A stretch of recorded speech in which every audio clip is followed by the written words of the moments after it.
Bonjour à toutes et à tous. Aujourd'hui, on va parler de la nouvelle lune en Capricorne. On va voir comment lui parler pour poser nos intentions le plus efficacement possible. J'espère que ça va vous aider dans votre pratique et peut-être même faire évoluer votre rapport à la lune. Si vous n'avez pas encore vu comment moi je pose mes intentions à la lune, j'ai fait une vidéo où je vous raconte tout. Donc allez sur ma chaîne ou cliquez sur la fiche juste là. On va regarder rapidement ce qui se passe dans le ciel à la nouvelle lune.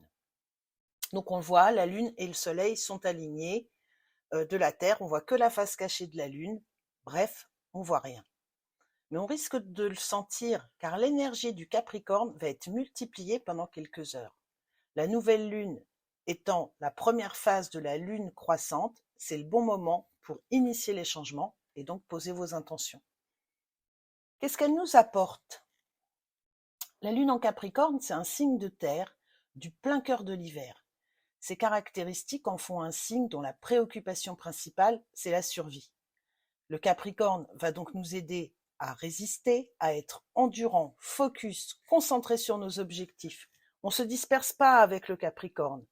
Il se fixe des buts élevés pour lesquels il travaillera avec acharnement. Il voit sur le long terme. C'est un super allié pour économiser. On économise tout avec lui, son temps, son argent, ses ressources matérielles. C'est aussi le signe de l'authenticité, de la discipline. Voilà le type d'énergie qui vont être amplifiées par cette nouvelle lune en Capricorne. Dans le tarot, on lui associe l'arcane majeur du diable. Alors, ça ne veut pas dire que le Capricorne est diabolique. Non, non. Ici, le diable nous parle de travail acharné, de persévérance, d'endurance, peut-être même allant jusqu'à l'obsession. Mais peut-être aussi du côté entêté du Capricorne. Bon, rien à voir avec ce qui nous intéresse pour cette nouvelle lune. Nous, on veut le positif, ce qui va nous aider.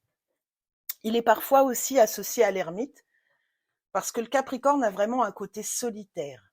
Il doit aller de l'avant par lui-même, sans pour autant écouter l'avis des autres, mais plutôt en puisant au fond de lui, dans sa sagesse, dans sa réflexion. C'est l'archétype du vieil homme sage, notre Capricorne. Alors comment on va lui parler? On n'y va pas par quatre chemins. Authenticité. N'oublions pas que le Capricorne est en mode survie. Il a besoin qu'on aille à l'essentiel, sans fioriture.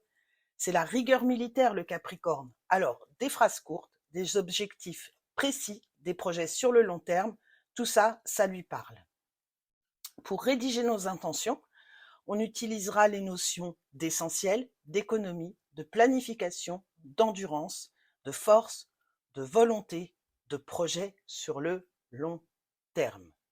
Ce sont vraiment les grandes qualités du Capricorne. Donc, on pourra dire, je suis concentré sur l'essentiel. Ça vaut pour tout type de projet. Je suis focus sur mes objectifs. Je vois loin. Je vise haut. Je planifie. J'économise. Dans le domaine amoureux, le Capricorne s'engage et il vise toujours haut.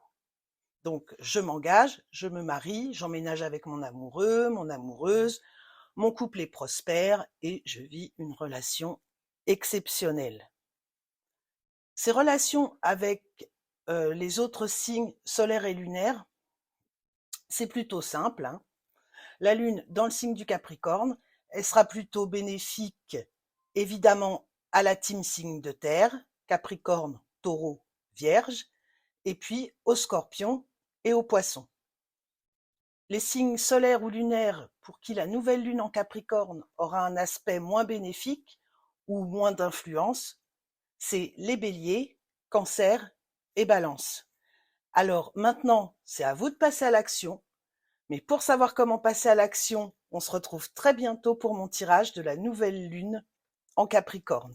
Moi, je vous fais plein de bisous et en attendant, amusez-vous.